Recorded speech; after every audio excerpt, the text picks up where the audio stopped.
नमस्कार दोस्तों, हमारे चैनल 9 ब्रांड सॉल्यूशंस में आपका बहुत बहुत स्वागत है। मैं पुदार नेहा, वैदिक astrologer, vastu consultant, tarot card reader और हीलर। दोस्तों, माता रानी के दिन चल रहे हैं। नव दुर्गा हमारे घर में विराजित हैं। हम उनकी सेवा में लीन हैं और हमें उनकी सेवा करनी भी चाहिए, जिससे वो हमें आशीर्वाद दें कि हम अपने जीवन को अच्छे से चला पाएँ, अपने परिवारों को अच्छे से संभाल पाएँ, अपनी सारी जिम्मेवारियाँ, दुनियावी जिम्मेवारियाँ पूरी कर पाएँ। दुनियावी जिम्मेवारियाँ पूरी करते समय हमें अपनी स्पिरिचुअल जिम्मेवारियाँ भी पूरी करनी हैं, जिसके लिए पाठ पूजा करना बहुत ज़रूरी है। कल तीसरा नवरात्रा है। तीसरे नवरात्रे में माँ चंद्रघंटा आती हैं। क्यों है इनका नाम चंद्रघंटा? ये चांद की तरह चमकती हैं और इनके माथे पे अर्ध चंद्रमा है, इस वजह से इनका नाम है चंद्रघंटा माँ। चंद्रमा घंटा माँ की सबसे बड़ी खासियत क्या है? ये हर पापों को विनाश कर देती हैं, हर पापों का नाश कर देती हैं।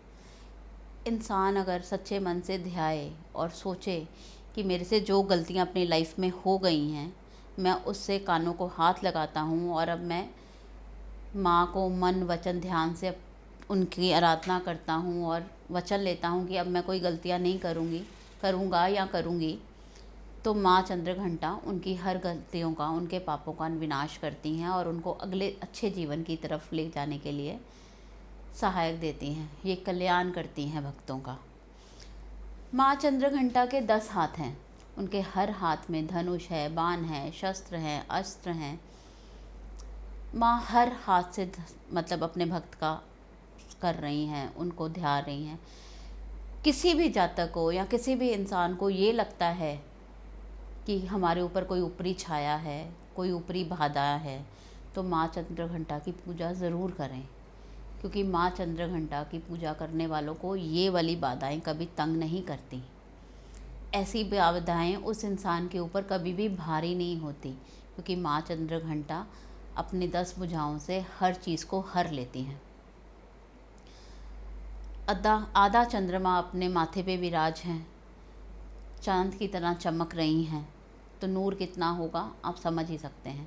मुझे उसका विश्लेषण करने की कोई ख़ास ज़रूरत नहीं है। हमें अपने जीवन में, हम इंसान हैं, इंसान के रूप में पैदा हुए हैं, हमसे गलतियां होती हैं।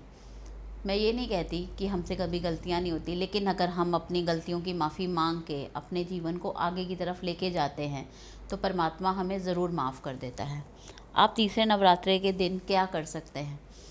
किसी सांवले रंग की औरत को, मतलब सांवला रंग, ना काला ना गोरा, सांवले रंग की औरत को, लेकिन जिनके चेहरे के ऊपर बहुत तेज हो, उनको अपने घर में बुलाइए, उनको खाना खिलाइए।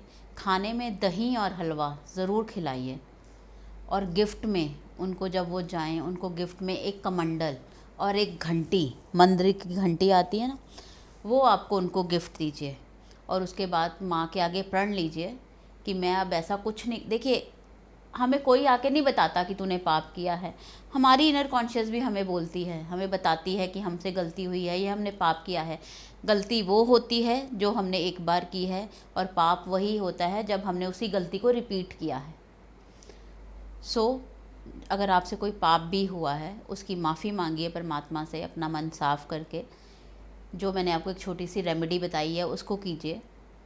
माता रानी से प्रॉमिस कीजिए कि अब ये आप नहीं करेंगे, तो माता रानी आपके पापों का विनाश करेंगी और आपके साथ आपको हेल्प करेंगी कि अब आपके साथ कुछ भी ऐसा ना हो या आप कोई भी गलती लाइफ में ना करें। लेकिन उसके लिए पहले आपको देखना पड़ेगा या आपको प्रण लेना पड़ेगा कि आप ये सब कुछ ना करें। तो दोस्तों, ये थी आज की माता रानी की एक छोटी सी कहानी जो मैंने आपको बताई। कल दोबारा मिलते हैं हम अपनी अगली माँ के साथ। कल के लिए, तब के लिए आज्ञा मुझे। मेरी इस वीडियो को शेयर कीजिए, सब्सक्राइब कीजिए और लाइक कीजिए।